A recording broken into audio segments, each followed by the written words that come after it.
En primer lugar, una pequeña introducción sobre cómo se calcula el riesgo operacional y el riesgo cibernético y cómo impacta nuestros requerimientos de capital. Esto posiblemente lo conozcáis perfectamente. De hecho, se parece muchísimo también a la misma metodología de cálculos en el mundo financiero de los bancos, ¿vale? Al final, de lo que se trata es de intentar estimar el capital que tenemos que tener para cubrir la pérdida inesperada por eventos que no tenemos completamente controlados y que no son eventos puros de riesgo de negocio, ¿vale? Es decir, la cola de la distribución de los eventos operacionales que tenemos que tener cubierta con respecto a la pérdida media que esperamos por cada una de los vectores de riesgo. Desde este punto de vista, la normativa proporciona o define dos grandes posibilidades de cálculo, ¿vale? Para recogerlo de manera explícita. Por un lado está el método estándar, ¿vale? Que digamos que es el método paramétrico que intenta aproximar este importe a través de, bueno, de su cálculo en volúmenes de primas, de reservas que tiene la entidad y demás, ¿vale? Es decir, es un método completamente paramétrico que se basa casi de manera exclusiva en el tamaño de la entidad, asumiendo que cuanto mayor sea la entidad, mayor riesgo operacional va a tener porque va a tener una mayor exposición a dicho riesgo, más compleja va a ser y por lo tanto los errores o los incidentes van a ser cada vez más importantes. Esto es completamente paralelo a lo que se hace en el sector bancario, como os decía, del cual soy un poco más experto, ¿vale? Sin embargo, donde está la parte realmente interesante es en la posibilidad de poder desarrollar un modelo interno, un modelo de capital económico que nos permita medir específicamente nuestro propio perfil, beneficiarnos de aquellos esfuerzos de gestión que hayamos ejecutado internamente para reducir el riesgo y que no sea un café para todos en el sentido de la estimación de capital, sino que aquellos que mejor gestionen sus riesgos tengan mayores beneficios por un requerimiento inferior de capital. ¿Vale? Desde ese punto de vista, digamos que la medición del riesgo cibernético interno se parece mucho a la medición del riesgo asegurado, ¿vale? Tiene muchos factores en común, pero en este caso hay un componente del 100% de autoevaluación. Como cualquier escenario, cualquier evento que vayamos a intentar predecir desde este punto de vista, digamos que las claves para hacer un buen modelo son tres. Primero, conocer qué es lo que hay que medir, la definición del ámbito de a qué llamamos riesgo cibernético, qué correlaciones, cómo se comporta y demás, nos da bastantes pistas sobre cómo podemos hacer ese modelo interno, ¿vale? El ámbito de lo que intentamos predecir es fundamental para no sobredimensionar este riesgo o para no intentar predecir cosas que no tengan sentido. Segundo, conocer los factores que influyen en el comportamiento de este riesgo, que son múltiples, muy variados y además con información que tiene que venir de más de una fuente, ¿vale? Es importante entender que el ciberriesgo, el riesgo tecnológico no es exclusivamente un ámbito tecnológico, ¿vale? Sino que para medir todos los aspectos a los que afecta y tener una medición adecuada, tenemos que tener información muy detallada de cuáles son los controles que tenemos, nuestra exposición tecnológica y demás, que influyen sobre todo en el parámetro de probabilidad a la hora de medir nuestro nivel de riesgo, ¿vale? Pero a diferencia de otros riesgos, el conocimiento del impacto potencial en el caso de un evento está completamente, dicho conocimiento está completamente concentrado en el ámbito de negocio, ¿vale? Tecnología nunca nos va a dar, nunca va a poder darnos, de hecho, cuál es el impacto de un evento más allá de algunos inputs que nos puedan servir como base para un rational basado en negocio. Tiempos de interrupción, tiempos de recuperación, controles que tienen implementados y demás, eso sí, que lo puede comentar tecnología, sin embargo, negocio es necesario para toda la medición de si tengo parado a las 5 horas este sistema, ¿qué pasa? ¿Cuál es el coste financiero? ¿Cuál es el coste de recuperación? ¿Cuál es el coste contable de los activos que se han visto afectados?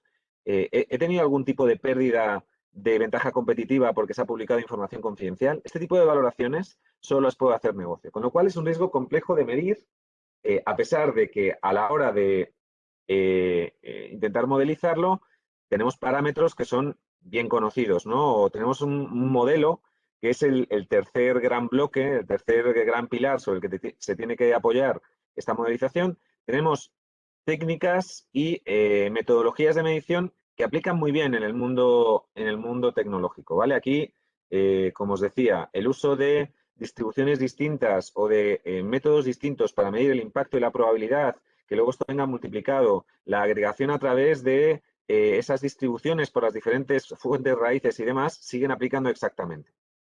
Antes, en la ponencia anterior, habéis oído hablar de que los modelos, digamos, paramétricos o los modelos más cuantitativos todavía no están maduros. Esto es cierto por dos razones. Primero, porque la disponibilidad de información histórica a la hora de modelizar pues no es tan amplia. Hay hasta cierto pudor a la hora de publicar información sobre los incidentes de ciberseguridad que se han tenido. Esto se va venciendo poco a poco y los propios reguladores están empujando en la dirección adecuada para que se obligue a hacer este tipo de reporting y ayudar a buscar una inmunidad de rebaño, casi, de manera que en función de los incidentes de los demás, todos estemos mejor protegidos, precisamente porque analicemos si estamos expuestos a la misma tipología de incidente, ¿vale? Y dos, porque precisamente el hecho de que tengamos unos incidentes tan pequeños en probabilidad y tan altos en impacto hace que la entidad antes y después del evento no permanezca estática. Es decir, la futura predicción de cuál es mi riesgo potencial, mi riesgo inherente y mi riesgo residual depende en muchas ocasiones de la evolución que haya tenido yo sobre mi propia gestión de ciberseguridad interna. Con lo cual, que el pasado nos pueda ayudar a predecir el futuro, especialmente en este tipo de eventos, no está tan claro. ¿Vale? Por eso, nosotros, ya hablaremos en detalle de ello, por lo que abogamos es por modelos que sí que en términos de riesgo inherente se apoyen en información pública, en información estadística, en información, casi una visión más estocástica un poco del proceso, ¿no? Mientras que si estamos hablando de la valoración de los controles y de la valoración del riesgo residual, esto, digamos que tenga una medición mucho más basada en ámbitos cualitativos, pero muy detallados, ¿vale? De hecho, hablando con el regulador americano de este tipo de cuestiones, nos soltó una frase que creo que puede ser muy interesante para todos los asistentes, que es, muchas veces es mejor un buen modelo cualitativo que permita predecir el futuro que un mal modelo cuantitativo que se apoye en datos que ya no son válidos, ¿vale? Esta es un poco la tesis que os voy a comentar y también voy a comentar, sobre todo, cuáles son los factores de ese modelo que se tienen que tener en cuenta a la hora de valorar la gestión interna. Apoyándome además en una normativa que creo que va a ser interesante, que es la propia expectativa regulatoria de la EIOPA sobre cómo tenemos que gestionar en el mundo de seguros los riesgos tecnológicos, porque esto al final nos da una serie de pistas de cuáles son los controles que tenemos que tener para llegar a cumplir con el apetito al riesgo de nuestras organizaciones. Bueno, eh, empezando por el principio, ¿de dónde viene toda esta moda? En la ponencia anterior me ha gustado mucho porque hablaba de una fecha, 2016, y después una materialización en 2018. ¿De dónde viene toda esta moda de la ciberseguridad? Pues mirad, viene de dos grandes puntos. Viene, por un lado, del aumento, no diría exponencial, pero muy significativo de eventos de ciberseguridad desde 2016. Ahí yo creo que con WannaCry un montón de responsables de la alta dirección de las diferentes entidades se dieron cuenta de que estaban expuestos a unos riesgos que quizá no tenían del todo controlados, ¿vale? Y que sus expertos quizá les habían dado la información adecuada, pero que ellos no estaban preparados para interiorizar cuál era su situación. Desde este punto de vista, si a eso le sumamos la transformación digital tan fuerte que ha habido en nuestro negocio, seguros digitales, cloud computing, big data, robotics, data science, una progresiva pero cada vez mayor apetencia por la externalización de procesos para reducir costes, aumentando lo que se llama el riesgo de outsourcing. Digamos que desde 2014 se ha visto esta transformación, en 2016 empezó a materializarse en eventos al tener una mucho mayor exposición a Internet y a diferentes bloques, ¿vale? A diferentes proveedores, perdón, atacantes. Con lo cual, digamos que lo primero que se hizo, y los reguladores han ido en esa línea, y reguladores, me refiero no solo al regulador propio de seguros, la IOPA o la Comisión Nacional de Seguros, sino también, sobre todo, a aquellos que son los market players o los que crean mercado desde el punto de vista de definición de frameworks de ciberseguridad. Pues digamos que todos ellos han ido aumentando el nivel de exigencia y han ido definiendo y centrando el tiro de a qué le llamamos riesgo tecnológico, que esta es la primera conclusión que querría transmitiros. Cuando estamos intentando gestionar el riesgo tecnológico, nos referimos sobre todo a 5 tipologías de riesgos, ¿vale? Y un evento en estas 5 tipologías de riesgos es lo que vamos a intentar predecir con este modelo interno para reducir capital. Primero, y muy evidente, todo lo que tiene que ver con disponibilidad y continuidad de negocio debido a causas tecnológicas. Es decir, que podamos seguir prestando con normalidad nuestro servicio a nuestros clientes, aun cuando hayamos tenido un evento de disponibilidad y continuidad o un ataque externo. Esto es lo que ahora se llama resiliencia operativa, que lo habréis oído en múltiples foros, porque es la última buzzword desde hace 6 meses, diría yo. Pero esto no deja de ser continuidad de negocio, disaster recovery, o cuestiones similares vinculadas al mundo de tecnología. El segundo gran evento, el segundo gran riesgo que tenemos que medir y cubrir es lo que se llama el riesgo de seguridad pura o ciberseguridad. A veces hay un poco de metonimia y se confunde la ciberseguridad con la gestión de riesgos tecnológicos. Cuando hablamos de ciberseguridad, de manera más específica, dependiendo del foro, estaríamos hablando del acceso, modificación o publicación de información confidencial, ¿vale? Curiosamente, los grandes eventos que ha habido en el sector seguros han estado más relacionados, aunque hayan sido por ataques externos, con la disponibilidad y continuidad de negocio, que es donde encuadraríamos el mundo del ransomware, que con la seguridad de la información, que es donde encuadraríamos, por ejemplo, las fugas de información sobre información confidencial equivalentes en otros sectores, ¿no? La más famosa, como sabéis, o las más famosas están normalmente relacionadas con el mundo de Facebook, redes sociales, o incluso aquella famosa de Ashley Madison, con 500 millones, me parece recordar, 500 millones de usuarios publicados a nivel mundial, ¿vale? Además de estos, hay 2 riesgos adicionales que son muy interesantes desde el punto de vista de su gestión y de su medición. Por un lado, el riesgo de outsourcing, que es el riesgo de tener un evento de disponibilidad y continuidad, un evento de seguridad, pero debido o por una causa raíz que esté vinculada a la externalización de un servicio, ¿vale? Esto es una derivada que antes no se gestionaba y que ahora se ha vuelto el caballo de Troya de muchos reguladores. Y 2, lo que llamaríamos la gestión del cambio, es decir, eventos de disponibilidad y continuidad o de seguridad por una incorrecta gestión de nuestra plataforma tecnológica, un nuevo sistema que viene o una nueva versión de un sistema que aplicamos y hace que los sistemas se caigan, o un parche que no hemos aplicado y que, por lo tanto, es una vulnerabilidad no cubierta, ¿vale? Un equilibrio difícil de realizar, pero que es muy relevante.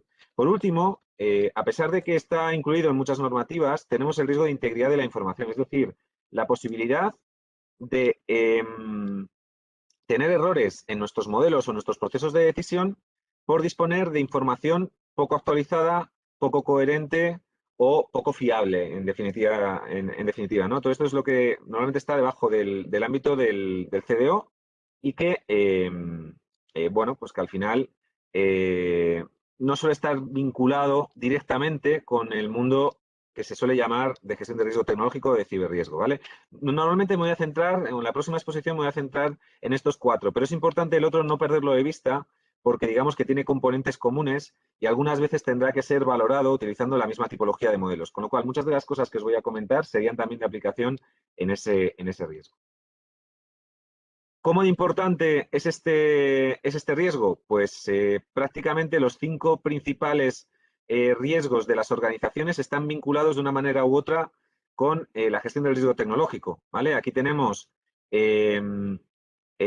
gestión de ciberseguridad y la seguridad de la información, cambios regulatorios y compliance, muy vinculados con GDPR y muy vinculados con las directivas de la IOPA para la gestión de riesgos tecnológicos, digitalización, tecnología, outsourcing, business continuity. Todo esto al final está vinculado en mayor o menor medida con la tecnología. Y de hecho, tenemos dos grandes casos en España que han tenido impactos no 100 millonarios, pero de la decena de millones de euros a la hora de resistir estos ataques, ¿no? Los más conocidos son públicos, han sido los de Seguros Deslas, que sufrieron un ataque de ransomware que les ha tenido muy afectados, al menos durante la primera parte de septiembre, octubre y demás.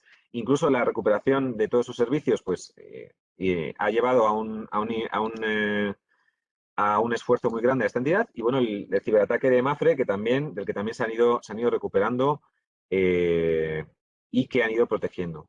Una cuestión que os traigo precisamente para justificar la afirmación que hacía antes sobre el tipo de modelos que tenemos que utilizar para medir de manera interna este riesgo es la siguiente. ¿Realmente creéis que Seguros Deslas o Mapfre a día de hoy están utilizando o digamos que utilizando la información histórica medirían el riesgo real que tienen a día de hoy? Realmente han dado una vuelta tremenda a su gestión del riesgo tecnológico, han implantado nuevos controles, nuevas herramientas, han cambiado y han segmentado redes, han aplicado parches, han hecho un montón de cosas que hacen que su organización tecnológica a día de hoy sea completamente distinta a la que era hace apenas 7 o 8 meses. Con lo cual, si en 7 o 8 meses solo han tenido un ataque de este estilo y han transformado tanto su organización, entenderéis un poco hacia dónde quiero ir con esa visión más cualitativa de la implantación de los controles y, por lo tanto, de la medición del riesgo residual. Yéndome un poco al caos regulatorio que hay, para que sepáis un poco, en esta slide simplemente me gustaría destacaros que, digamos que siempre se dice que en ciberseguridad no se tiene información suficiente y que no hay una forma buena y clara de medir el riesgo. Yo os digo que quizá desde el punto de vista estadístico puro no, pero desde el punto de vista de cuáles son las expectativas o cuáles son las características de una entidad bien gestionada desde el punto de vista de riesgo tecnológico, lo que hay es una inundación de información. Hay gran cantidad de normativas publicadas por gran cantidad de entes, pero no solo, hay gran cantidad de frameworks que definen qué es una buena gestión de los riesgos tecnológicos y que se van actualizando año a año, ¿vale? Esas buenas prácticas se agrupan en 3 grandes bloques que ahora comentaré. Uno, el bloque de la gestión y gobierno interno. 2, la propia medición del riesgo y el establecimiento de un ciclo de mejora continua dentro de la organización. Y 3, los propios controles tecnológicos que se utilizan para la reducción del riesgo, ¿vale? Estos 3 son una cuestión que desde el punto de vista regulatorio son una expectativa que se tiene que cumplir. Si el regulador nos pide que cumplamos esto porque ha publicado normativas en este sentido, también pedirá que nuestros modelos estén adaptados a dichas expectativas. Por eso, ambas cuestiones, desde mi punto de vista, están íntimamente correlacionadas. Una pequeña visión sobre qué es lo que espera el regulador en esta gestión. ¿A qué le llama la IOPA una buena gestión de riesgos tecnológicos en una entidad de seguros? Pues básicamente habla de 24 capítulos, pero que, como os decía, se pueden agrupar en 3 grandes bloques, ¿vale? Uno primero en el que habla de organización, gobierno y metodología, si queréis, de gestión de estos riesgos, ¿vale? Aquí habla de la definición de una estrategia, de la definición de un apetito al riesgo, de la definición de un alcance de estos riesgos tecnológicos, como os decía, y de un esquema de respuesta a incidentes y de toma de decisiones claro y rápido, ¿vale? Este es el primer bloque que abarcaría prácticamente hasta la función, hasta el bloque 6, ¿vale? Hasta el capítulo 6 de la normativa de la IOPA. Aquí hablan hasta de tener políticas, procedimientos, un marco normativo interno claro, etcétera, etcétera. Traducir esto en cuánto me reduce el riesgo reputacional, perdón, el riesgo cibernético es algo difícil, pero sí que es cierto que si no se tiene este tipo de controles implantados, casi invalida todo lo demás. No nos creemos todo lo demás, ¿vale? Por lo tanto, sería casi en ese modelo cualitativo un must a tener para tener una reducción efectiva de estos riesgos. Y el regulador lo va a percibir así, o lo percibe así en su propia normativa. El segundo gran bloque es lo que llamaríamos la implantación de controles, y aquí por diferentes categorías: seguridad lógica, seguridad física, seguridad en las operaciones, en la gestión del cambio que os comentaba antes, monitorización, es decir, habla de las 5 grandes tareas que tiene que tener el Departamento de Ciberseguridad, como son la identificación de riesgos, la securización, la monitorización de esos riesgos, respuesta y recuperación de las tareas, y que todo esto tiene que estar perfectamente documentado y perfectamente implantado.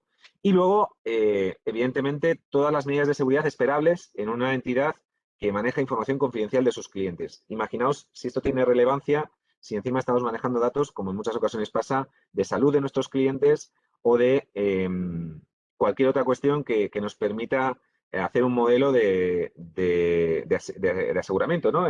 La información de las entidades de seguros es especialmente golosa desde el punto de vista de la ciberseguridad. Dicho esto, y teniendo todos estos bloques en mente, digo por no alargarme mucho, intentar recuperar un poco de tiempo, la IOPA al final, lo que os decía, define estos 8 grandes ámbitos sobre los que se tienen que implantar. Tendríamos que revisar nuestro gobierno de estrategia, el marco de gestión de los riesgos de seguridad ICT, ¿vale? Esto es, si queréis, más organizativo, la política de seguridad de información y, sobre todo, control de accesos, implantación de medidas de control de accesos, protección perimetral, identificación de cuáles son nuestros activos críticos y aplicación de controles, uso intensivo de certificación, encriptación de la información, etcétera, etcétera. Sistemas de monitorización para responder rápidamente ante un incidente de estas características. Sistemas de alta disponibilidad que nos permitan ser resilientes ante caídas de nuestros servicios o averías en nuestros servidores. Gestión de la continuidad de incidentes de seguridad, como se estaba comentando. No solo disponer de tecnología para que podamos reducir el riesgo, sino también estar entrenados y hacer las pruebas adecuadas. Se hace muchísimo énfasis últimamente en las regulaciones en este tipo de pruebas. Por ejemplo, en la propia Comisión Europea ha publicado el programa DORA, en el que establece también sus expectativas sobre la implantación de lo que llaman la resiliencia operativa. Por eso está tan de moda en los últimos 6 meses, ¿vale? Y luego la externalización, tenerla bien controlada. No podemos externalizar cualquier cosa y, desde luego, no nos podemos desentender. Se transmite la operación, no se transmite el riesgo. El riesgo sigue siendo responsabilidad nuestra, ¿vale? Y, por lo tanto, tenemos que tener capital adicional en el caso de que hayamos hecho una externalización que no cumpla con los estándares mínimos de seguridad y control que tenemos en nuestra propia organización, ¿vale? Por lo tanto, hay que considerarlo dentro de ese modelo. Desde el punto de vista de tareas, os lo he comentado ya. Estas 5 tareas, los que conozcáis un poco y quizás les haya mencionado alguna persona previa, son las que tenemos que tener perfectamente organizadas y son las que define el framework NIST, ¿vale? Que es el de mayor difusión a nivel mundial, definido por la Agencia de Seguridad Europea. Hay tareas equivalentes en el mundo de las ISO 27001 o incluso en la propia IOPA, que al final, de facto, toma el NIST como referencia. Y aquí hay diferentes niveles de madurez. Estos niveles de madurez son clave para esa evaluación cualitativa que os comentaba antes. Una cosa es una implantación de un control que hicimos una vez y de la cual no hemos hecho ningún seguimiento. Y otra cosa es que el riesgo se evalúe constantemente, es decir, haya gente encargada de medir el riesgo y la actualización de estos controles, que esto esté perfectamente documentado y, sobre todo, que establezcamos un ciclo de mejora continua que es, desde el punto de vista de reducción del riesgo y, por lo tanto, desde el punto de vista de reducción de capital, quizá lo más interesante, ¿no? El establecer ese ciclo de mejora continua que tome la información de los eventos, se haya materializado o no, y que, por lo tanto, vaya actualizando los controles y nuestra forma de reducir estos riesgos internamente. Todo esto al final se acaba materializando en un framework interno. No me voy a detener mucho. Esto es lo que espera la IOPA sobre cómo tenemos que controlar estos riesgos. Y la implantación de este framework, al final, es la que nos da, o el grado de implantación y el grado de madurez de implantación de este framework es el que nos da los inputs para la reducción de cara a la reducción del riesgo inherente de cara al cálculo de un riesgo residual. Evidentemente, no todos los controles son iguales. no todas las cuestiones contribuyen exactamente igual a la mitigación del riesgo y ahí es donde está, desde mi punto de vista, la parte más compleja del asunto, la medición de cuáles son los pesos a aplicar en la reducción del riesgo para cada uno de estos controles y cada uno de estos aspectos incluidos dentro del framework es precisamente para lo que necesitamos esa captura de información de expertos internos o externos en ocasiones. Por un lado, para la medición de los controles que reducen la probabilidad en el ámbito de tecnología y por otro lado, para la medición de los impactos potenciales, para intentar hacer un assessment de los impactos potenciales con un rational asociado, cada uno con su propio rational, en el mundo de negocio. ¿Vale? Si seguimos avanzando, bueno, esto es un poco más de detalle de lo que os acabo de comentar. Simplemente hablar de dos grandes ámbitos que tienen que estar, ¿vale? Uno es la propia securización de la primera línea de defensa, que es la parte derecha de la pirámide que estamos viendo, con la implantación de controles, procesos y organización, y otra que es más, está más vinculada con la segunda línea de defensa, en la que seguramente gran parte de vosotros estaréis implicados en la propia medición del riesgo. Y que aquí el papel es no solo hacer un challenge a lo que haga la segunda línea de defensa, sino también medir el riesgo de lo que hace la segunda línea de defensa, reportar a la alta dirección y que se tomen decisiones basadas en el propio riesgo, no solo en recomendaciones o no solo en, si queréis, intuiciones de la primera línea de defensa. Esto hace que la medición de estos riesgos sea mucho más rica y que además se establezca ese ciclo de mejora continua al que estaba haciendo referencia. Sobre gobierno y organización, bueno, es justo lo que se estaba comentando, los diferentes niveles. La estructura de gobierno tiene que estar implicada. Una organización en la que la alta dirección no es consciente y no toma decisiones basadas en la medición del riesgo no puede ser considerada como madura y, por lo tanto, tiene que dotar más capital. Esto es algo que es una tendencia que ya se ha dado durante muchos años en el mundo de la banca, en las on-site inspections del ECB, pero que esperamos que se vaya a reproducir en el mundo de en el mundo asegurador, porque al final las guidelines de la IOPA son prácticamente un copy-paste de la regulación establecida para el mundo bancario. El ciclo de mejora continua, que ya he definido, que ya he comentado en varias ocasiones. Sin un ciclo de mejora continua como este, ni vamos a tener una medición fiable del riesgo y, sobre todo, no vamos a tener una reducción fiable del riesgo, ¿vale? Entonces tendríamos que dotar más capital. Y aquí, lo que os comentaba, ¿no? Con base en todo lo anterior, ¿cómo se evalúan estos riesgos? Primero, aquí hay una gran diferencia que es importante tener entre KRIs y KPIs. Los modelos que tengamos que hacer, independientemente de que sean más cualitativos o más cuantitativos, se tienen que apoyar en indicadores de riesgo, no en la medición a pasado. Esto es fundamental. La medición a pasado en una entidad que cambia su tecnología en cuanto tiene un incidente, en una entidad relativamente madura, tiene una capacidad de sobreestimación del riesgo muy elevada y, por lo tanto, sobreestimación del capital. Tenemos que apoyarnos en información que nos permita predecir el futuro, KRIs, y que nos permita medir tanto el riesgo inherente, a cuántos ataques estamos expuestos por nuestra tipología de organización, por nuestra tipología de entidad y por nuestro tamaño, ¿vale? Y por la exposición y lo digitalizados que estemos. Y por otro lado, que nos permita medir la eficacia de nuestros controles a futuro, controles que igual se acaban de implementar o que están planificados. Incluso nos puede servir para medir la prioridad de implantación de determinados controles según nuestra estrategia de defensa en los próximos meses. Y esto es algo que tiene un valor muy grande para la toma de decisiones. Segundo, ¿cómo se evalúa? Bueno, lo que os decía, una evaluación directa basándose en riesgo real existente, este riesgo inherente, y luego considerando los controles. Esto es fundamental. Si no consideramos los controles que tenemos y nos ponemos una venda, si no consideramos la opinión experta de los técnicos a la hora de decir cualitativamente cuál es nuestra situación, no vamos a poder tener una medición fiable, ¿vale? Y aquí sí que os empujaría a presionar un poco más a vuestros técnicos a la hora de decir cuál es la situación y a la hora de medirla de manera cualitativa, incluso hablando de frecuencias o incluso hablando de potenciales impactos monetizados, ¿vale? Por una razón, aunque no tengan una percepción, si queréis, estadística fina, como sí que la podemos tener en cualquier otro tipo de eventos, porque no hay digamos, la media de los incidentes al final acaba siendo 0. Son eventos de muy baja probabilidad, ¿vale? Lo que nos interesa es la cola de la distribución. Incluso en esta situación, en términos de orden de magnitud, sí que tienen una sensibilidad clara de cuál es el riesgo que se está corriendo.